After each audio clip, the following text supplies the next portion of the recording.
Avant, une bibliothèque, c'était ça. On entendait une mouche voler. Aujourd'hui, à la médiathèque Guy de Maupassant de Saint-Quentin, c'est une autre ambiance, car aujourd'hui, c'est samedi ludique. Alors, c'est une journée entière, donc de 10h à midi et de 14h à 18h, où deux associations saint-quentinoises, donc la Reine des Jeux et la Taverne de la Pierre Bleue, investissent ces espaces de médiathèque pour proposer au public des jeux de société pour tous, donc des plus petits aux plus grands, des jeux de plateau, des jeux de rôle, etc. Les médiathèques, les nouvelles médiathèques en tout cas, sont des médiathèques dites de troisième lieu où on essaye en tout cas d'amener d'autres animations comme de la musique, de la danse, etc. Et il y a beaucoup de médiathèques qui ont aussi un espace ludothèque, donc nous on l'a pas, mais on a la possibilité d'amener des associations qui peuvent nous aider à faire vivre cette médiathèque et à découvrir d'autres activités culturelles. Tu vas jouer avec des dés. Viens ici. Quand tu vas lancer, si tu tombes sur des chiffres, tu vas prendre.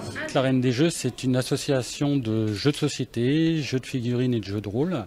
On propose à toute personne de venir à l'association soit pour découvrir les nouveaux jeux de société, dits modernes, ou de participer justement à différentes parties, aussi bien de jeux de société que de jeux de rôle. Toujours une forêt.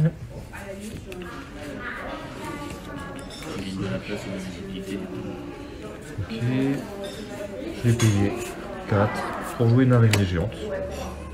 De 4. Au niveau du jeu de cartes, en fait, on va retrouver des héros, on va retrouver des personnages issus de la littérature, issus de mangas, issus de jeux vidéo comme Final Fantasy. Pour Magic, c'est un peu plus particulier, c'est un autre univers, bien qu'on retrouve quelques références. Les créateurs trouvent aussi leur inspiration justement dans tout ce qui est manga, jeux, même certaines divinités, il y a de toutes sortes. Et du coup, voilà, c'est pour ça. Faire des jeux, c'est très bien, mais cela peut être gênant. La mise en place de ce genre d'activité en médiathèque est un petit peu plus complexe, effectivement, parce qu'on doit prendre en compte le bruit, la gêne, mais aussi la qualité de l'animation. Du coup, on aménage seulement certains espaces. C'est un lieu qui s'y prête très bien, puisque vous avez différents espaces où comment on peut mettre en valeur les différents jeux. C'est pour ça que là, nous, on a pris des jeux géants qui, avec la lumière de la médiathèque, avec l'espace, se marient très bien à l'endroit. Aménager un quart de la médiathèque pour accueillir les jeux de société, c'était une première, et au vu du succès, d'autres opérations auront sûrement lieu dans les prochaines semaines.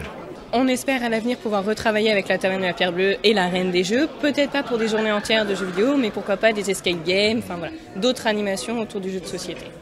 J'en ai 31, t'as gagné. Oh